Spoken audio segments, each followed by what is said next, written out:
Amazing অ্যারাউন্ডে সকলকে স্বাগত। এই ভিডিওটি শুধুমাত্র শিক্ষামূলক উদ্দেশ্যে তৈরি করা, এর সঙ্গে রাজনৈতিক কোনো যোগ নেই। লোকসভা ভোট মিটতেই রাজ্যে ফের নির্বাচন। 4টি বিধানসভা কেন্দ্রে উপনির্বাচনের দিনক্ষণ জানিয়ে দিল নির্বাচন কমিশন। আগামী 10ই জুলাই রাজ্যের 4টি বিধানসভা কেন্দ্রে উপনির্বাচন হতে চলেছে। উপনির্বাচন হবে রায়গঞ্জে, রানাঘাট দক্ষিণে, বাগদা এবং মানিকতলা কেন্দ্রে। মূলত তিনটি কেন্দ্রে অর্থাৎ রানাঘাট দক্ষিণ, রায়গঞ্জ এবং বাগদা একই ইস্যুতে কিন্তু ওখানে উপনির্বাচন হতে চলেছে। শুধুমাত্র মানিকতলা কেন্দ্রে কিন্তু একটু অন্য ইস্যু রয়েছে।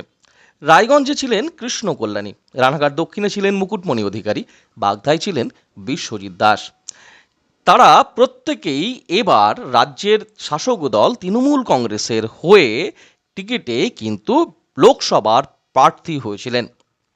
বিধায়ক সাধন পাণ্ডের মৃত্যুতে খালি হয়েছিল মানিকতলা বিধানসভা কেন্দ্রটি। উপনির্বাচনের জন্য বিজ্ঞাপন দেওয়া হবে আগামী 14ই জুন। মনোনয়ন জমা দেওয়ার শেষ তারিখ 21শে জুন।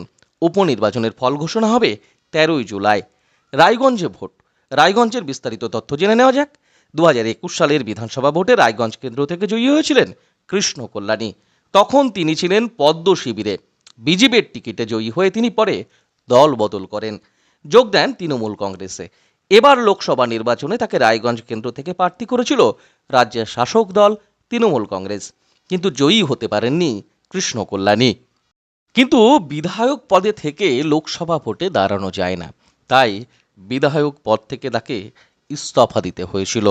তাই আবারও রায়গঞ্জ বিধানসভা কেন্দ্রে কিন্তু উপনির্বাচন হবে।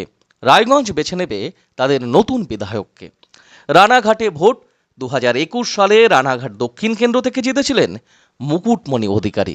তিনি ছিলেন বিজেপি, অর্থাৎ বিজেপির টিকিটে তিনি কিন্তু জিতেছিলেন।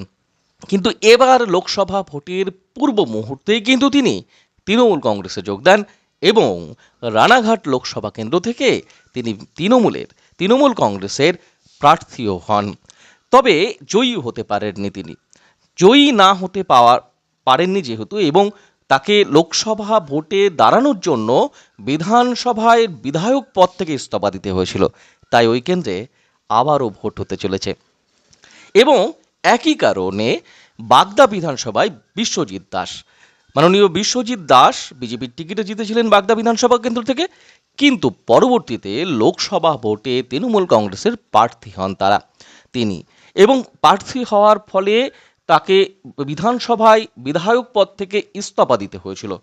তাই ওই কেন্দ্রে কিন্তু বিধায়ক শূন্য এবং ওই কেন্দ্রে আবারও ভোট হতে চলেছে।